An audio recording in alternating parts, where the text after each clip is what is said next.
around and I realize God left this place a long time ago. I gave seminars on manipulation. I could reach into a man's soul and unravel it with one tug. Cool. Hit me. You're bull. So are you? I'll kill you, you... You're wearing protective goggles to destroy my car? Safety first! It's the Al Travis Show. We've got him, Senator Eric Lucero. Senator, how are you doing today other than being freezing cold? Yes, good morning. A good reason to stay inside. And as we go into the weekend here, if for those who have a fireplace, gas, or otherwise, definitely take advantage. Do you have pets? Dogs? 2 dogs, yes. Border collies, lots of energy. Had to let Duke out this morning, and I'm like, I'm sorry, man. I know it's cold, but you got to do your thing. Get out there, do it quick, get back in here, but you got I opened that door, and you could feel it. I mean, obviously you can feel it. He felt it. It's like, no way, Dad. I'm like, no, you got it. I feel horrible for pets this time of year. Well, we've got little booties. And no way, you're a booty on your dog guy? My parents when it's this are. cold, yeah. I mean, border collies, right? Tons of energy. Yeah. They need to. So we also have a treadmill. So when in the winter here, because we can't go on long walks, we just put them on the treadmill. Wow. Yeah. Okay. You are a dog guy. I got the booties. I didn't see you as a booty guy, but I'm okay with that because it's just that cold. Here's the sometime in the past when they've been outside running or otherwise, their paws will freeze and it'll slit and then they leave a blood trail throughout your house. So. Yeah, booties are better than that. All right. So welcome to Minnesota in the wintertime. You ever get school off for temperature? I don't recall it ever happening. Very, very rarely. When we were younger, for sure. All right. But think of the cold is doing to these ICE protesters. So it'll be interesting to see how it impacts them. I asked on the air a week ago. I said, what we need is a good old-fashioned Minnesota sub-zero week to clear the field. If it's me, and I'm not in charge, but if it was me, I would tell the ICE guys, because today's the day of the get out peaceful, take work off, do the thing. I would tell the ICE guys, find your hotel, stay in there, do the paperwork, whatever you got to do, stay inside. And those that want to go outside and stand around waiting for you to come out, let them do it. Because it's just unbelievable. And for those that want to, stay home. Write a letter to somebody, do something like that. This is unconscionable weather. And it's definitely hard. Well, yesterday I was at the Capitol. It was the annual MCCL pro-life rally on the Capitol steps. Yep. And it's the coldest I've ever attended, but that didn't dissuade people from turning out. So good deal. People are willing to do it. I get it. And I believe there'll be protesters out today, and you can do what you want to do, but just bundle up. I mean, goodness gracious. Let me ask you this. Well, let's talk. It's going to get too deep first. I want to talk the election first. Senator Klobuchar filled the paperwork out to become the next governor of Minnesota. That's what she hasn't declared. Her people said, that's just the paperwork you got to do in case you want to get in. So she's in, right? I mean, no one else is going to play around with that on the Democratic side. And we are literally like a week away from caucuses, correct? I mean, so this is her play. She's in. That's my assessment. People don't. Yeah. She's making the moves. Well, the first signal was, what has it been? 2.5 weeks since Governor Walz announced he wasn't going to run for re-election, and not a single Democrat has jumped in that time. And like you said, we're a week out or so from caucus night, and so that was the first signal that nobody jumped in. Second, you don't fill out paperwork. You just don't do that unless you have an intention of moving forward. So I fully expect that she's going to jump in. Bust down the difference for me between the Democrats and the Republicans on a 10,000-foot view. And what I mean, the entire Democratic Party was waiting to see if Walz wanted his job again and go for a third term, right? We were waiting, I don't know, how many months is he in? He gets in, and then all the people shuttle and figure where they want to go. Elson's going to stay where he's at. Simon's going to stay. They figure it out. He gets out. And everybody just sits and calmly waits to see what happens with Klobuchar. This seems top down to me. Everyone knows who's the next person in line, and we'll just watch that happen. But on the Republican side, 15, 16 people running for governor? There are 10 running for the Senate seat. It's like everybody and Al's friends are in. You know what I'm saying? It's like, oh, I'm in. You get in too, Bob. It's only $30 or whatever. How is that so different from the two parties, and why? And is it the reason why Republicans haven't won statewide in 30 years?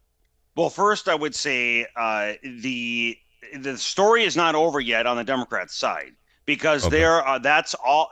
As the years have gone by here, the radicals, the environmentalists, pick every faction of Marxist, they are not going to be settled. I don't believe they're going to. The victimology proponents, they're not going to be settled with the Klobuchar. They're going to look at her as way too moderate. So she may get the endorsement, but there may be some others that actually challenge her in the primary. And I'm not sure that there has been an open field on the Democrat side where the endorsed candidate actually was the one on the ballot. If you recall, Governor Dayton won a primary over the endorsed candidate. Walz won a primary over the endorsed candidate. So the story's not written. But let me just push back just as a coach, though. Then why wouldn't that person, whoever's, I guess you're saying further left than Klobuchar, why have they not gotten in yet? It was a free gimme up till now. For sure, because I think they're waiting to see who's going to jump in before they evaluate if they're radical enough, I guess. Okay. All right. Now to your question of what's the difference, you're spot on. The Democrats, they are a top-down organization. They have been for many, many years. Whereas on the Republican side, it is grassroots. We are the side of the arena of ideas. And so you see all these personalities getting in because they want to come forward and propose their ideas and build grassroots support. So it's the bottom up versus the top down. That's the biggest distinction. But here is my critique on the Republicans, and I mean this as a growing comment, not trying to trash you all. But what it comes down to then is you have, let's say, 14 people for governor. We know some are going to say, I'm going right to the primary. I'm not going to play with this little game. But by the time you get to the state convention, I think it's 300 people. 300 people are going to decide who gets that, right? I mean, and it's factioned off by 14 other humans. So you don't even have to get a third of the votes to get the nomination.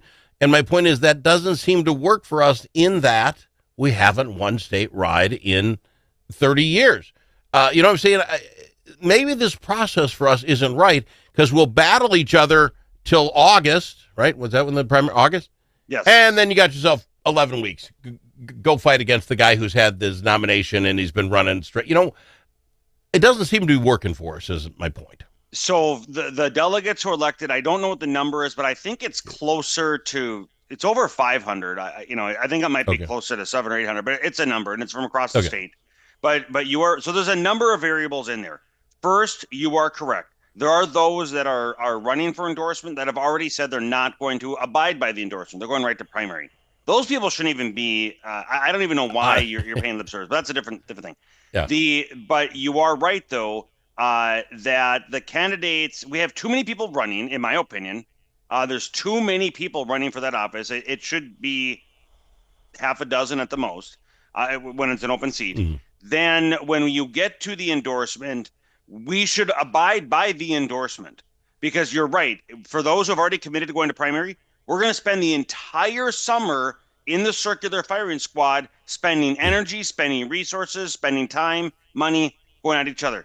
Then once the primary is passed, we only have a few weeks left so we can turn on the other side and do that compare and contrast. So there's multiple variables in there. It's not just the endorsement process. It's what happens after that contributes to the challenge. All right. I've got to go to break. I'll lead you with this question. Michelle Tafoya got in. We had her on the program. David Hand got in, Senator Hand, a week ago, but I think he was wiped off the front page by just the news that was going on for the day. That's not cool for him. When I had her on, I looked it up. There are 10 human beings running for that Senate seat on the Republican side. I can name the two on the left side. And I just want to talk about that race after we get back from break. Is that fair? Totally. Senator Eric Lucero on the Al Travis Show.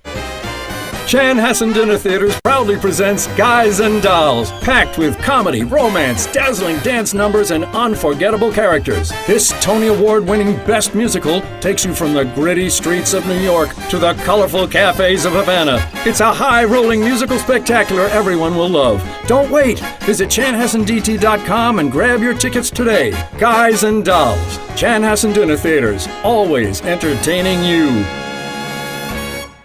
Think about it. A famous politician once said, "You're entitled to your opinion, but you are not entitled to your own facts." But in a world full of AI and fake news, where can Minnesotans find the facts? Center of the American Experiment is Minnesota's go-to source for fact-based analysis and common sense solutions for taxes, energy, public safety, and our kids' education. Visit AmericanExperiment.org for more information. Think About It is brought to you by Center of the American Experiment, Minnesota's think tank.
It's nice to know a guy that knows a guy. Al Travis. I've got him, Senator Eric Lucero, on the program. Up until, and I think I pay a lot of attention, up until Michelle DeFoya got in, I could tell you I knew Han had gotten in, but I read a lot. I know he got lost in the paper. I could tell you that Royce White was in, as he'd ran before. I knew his name. And this Schwarzy fella, I'd gotten a couple of emails or whatever, requesting money. Yes. So I knew he was in. I was shocked. There's another 6. And if you look at their campaign, they put it together on the SOS page. They didn't even have a photo. It's like their campaigns aren't going to put a headshot in. I don't know them. They can put their names in. I'm fine. How does Michelle DeFoya getting in this race upset that whole apple cart? Well, she certainly brings some name recognition. Those who are into sports, I am not. So I don't know her sports background. I don't know her from Adam, aside from that she has this recognition. And so name recognition well, first of all, regardless of the office, name recognition is absolutely key. The more important it becomes, the higher up an office you get. So statewide office, certainly name recognition matters. And so at this point, it is very early right now, but that's what's going to be the most important factor is when it comes to the endorsement. I don't know if she's going to abide by the endorsement. I don't know what her statements have been, if she's going to go right to primary. But regardless if it's the endorsement or the primary, name recognition matters. And those who are familiar, you've already crossed that first barrier of at least having the public know who you are. Yeah, and again, that helps save money, and money is always a thing. With the election now, Senator Klobuchar getting in at the top of the ticket, if you will, right? Does that? How do you assess how that's going to change things going down? I lead the question, the witness. If it was Walz and it was all this fraud and all this stuff going on in the state under his watch, whether you want to blame Trump or not, do you? I think the state was basically a toss-up, right? If the right candidate ran against him, I think we're out of it. Are we still in toss-up category, or is it because I give huge credit to Senator Klobuchar? People like her. Mm-hmm. You just like her. She's your Aunt Amy. Is this a toss-up anymore, or does this lean now Democrat?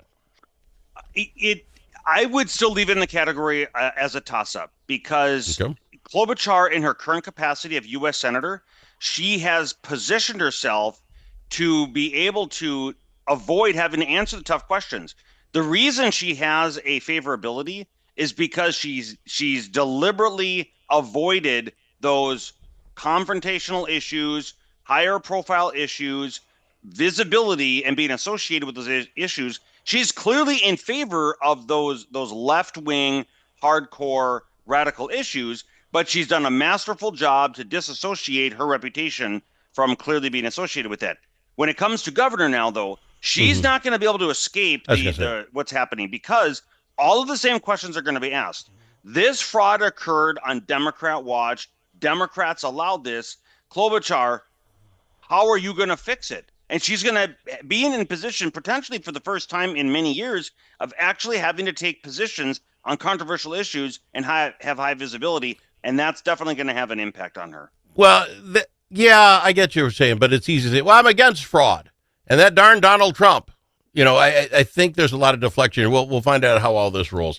I have been asking people because we're where we're at today, and we just are. Can't do anything about what happened before, so here we are. Senator Lucero is king for the day. What's the move? We had Vance in here. I'm going to give him street cred yesterday, vice president. His tone was good. His tone was, we got to settle down. We got to work together. You got to take a step in our direction so we can. I liked his tone. What does Senator Lucero do? In terms of the to get us out of being in the front page of every headline across the entire state as the Minnesota land of 10,000 frauds and now the killing of ICE, you know, to settle this down. Yes. So, well, there's a number of issues that Minnesota has made national headlines over the last, essentially during Walz's administration, for all the wrong reasons. This is probably the sixth time that we're making national news. And what needs to happen? You know, if I were able to have that authority for a day, number one, cooperation. We need to cooperate with our partners, whether they be on the national level, the state level, the local level. The entire continuum needs cooperation for the enforcement of law.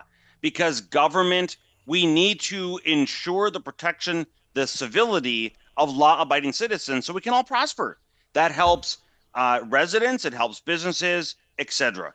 And so number one would be cooperation.